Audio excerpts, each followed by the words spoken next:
ಮುಖ್ಯಮಂತ್ರಿ ಸಿದ್ದರಾಮಯ್ಯ ನೇತೃತ್ವದ ರಾಜ್ಯ ಕಾಂಗ್ರೆಸ್ ಸರ್ಕಾರ 3 ವರ್ಷ ಪೂರೈಸುತ್ತಿರುವ ಹಿನ್ನೆಲೆಯಲ್ಲಿ ತುಮಕೂರಿನಲ್ಲಿಂದು 3 ವರ್ಷಗಳ ಸಾಧನೆಯ ಸಾರ್ಥಕ ಸೇವೆಗಳ ಸಮರ್ಪಣೆ ಕಾರ್ಯಕ್ರಮವನ್ನು ಮುಖ್ಯಮಂತ್ರಿ ಸಿದ್ದರಾಮಯ್ಯ ಜಿಲ್ಲೆ ಕಂದಾಯ ಇಲಾಖೆ ಸೇವೆಯಲ್ಲಿ ಅತ್ಯುತ್ತಮ ಸಾಧನೆ ಮಾಡಿದ್ದು, ಈ ಹಿನ್ನೆಲೆಯಲ್ಲಿ ಫಲಾನುಭವಿಗಳಿಗೆ ಹಕ್ಕುಪತ್ರ ಸೇರಿದಂತೆ ವಿವಿಧ ಸವಲತ್ತುಗಳನ್ನು ವಿತರಿಸಲಾಯಿತು.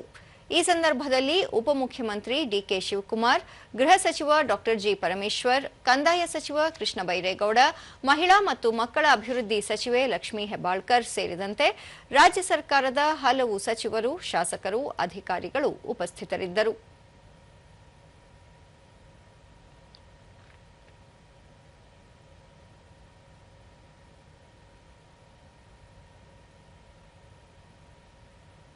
ಬಳಿಕ ಮುಖ್ಯಮಂತ್ರಿ ಸಿದ್ದರಾಮಯ್ಯ, ರಾಜ್ಯದ ಜನರ ಆಶೀರ್ವಾದದಿಂದ ಸರ್ಕಾರ ಅಧಿಕಾರಕ್ಕೆ ಬಂದು 3 ವರ್ಷ ಸಾರ್ಥಕ ಸಂಭ್ರಮ ಆಯೋಜಿಸಿದ್ದು, ಸರ್ಕಾರದ ಎಲ್ಲಾ ಸಾಧನೆಗಳ ಶ್ರೇಯವನ್ನು ಪ್ರತಿಯೊಬ್ಬ ಕನ್ನಡಿಗನಿಗೆ ಅರ್ಪಿಸಲಾಗುವುದು ಎಂದರು.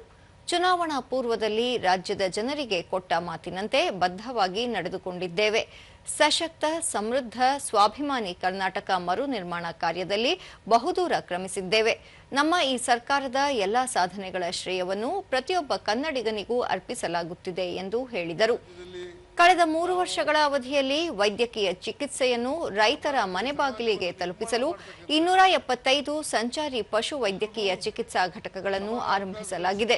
8,90,000 ಹಾಲು ಉತ್ಪಾದಕರಿಗೆ 2023-24ನೇ ಸಾಲಿನಲ್ಲಿ 1,168 ಕೋಟಿ ರೂಪಾಯಿ, 2024-25ನೇ ಸಾಲಿನಲ್ಲಿ 1,692 ಕೋಟಿ ರೂಪಾಯಿ, 2025-26ನೇ ಸಾಲಿನಲ್ಲಿ 9,07,000 ಹಾಗೂ ಹಾಲು ಉತ್ಪಾದಕರಿಗೆ 1,889 ಕೋಟಿ ರೂಪಾಯಿ ಪ್ರೋತ್ಸಾಹಧನವನ್ನು ನೀಡಲಾಗಿದೆ ಎಂದರು. ಇದಲ್ಲದೆ ಕುರಿ, ಮೇಕೆ ಘಟಕ ಸ್ಥಾಪಿಸಲು 8,219 ಫಲಾನುಭವಿಗಳಿಗೆ 35 ಕೋಟಿ ರೂಪಾಯಿಗೂ ಅಧಿಕ ಸಹಾಯಧನ ನೀಡಲಾಗಿದೆ ಎಂದು ತಿಳಿಸಿದರು. ಇವತ್ತು ನಾವು ಈ ಎಲ್ಲ ಕಾರ್ಯಕ್ರಮಗಳನ್ನು 3 ವರ್ಷದ ಕಾರ್ಯಕ್ರಮಗಳನ್ನು ಮಾಡಿದ ಮೇಲೆ, ಗ್ಯಾರಂಟಿ ಯೋಜನೆಗಳನ್ನು ಜಾರಿ ಕೊಟ್ಟ ಮೇಲೆ ಕರ್ನಾಟಕದಲ್ಲಿ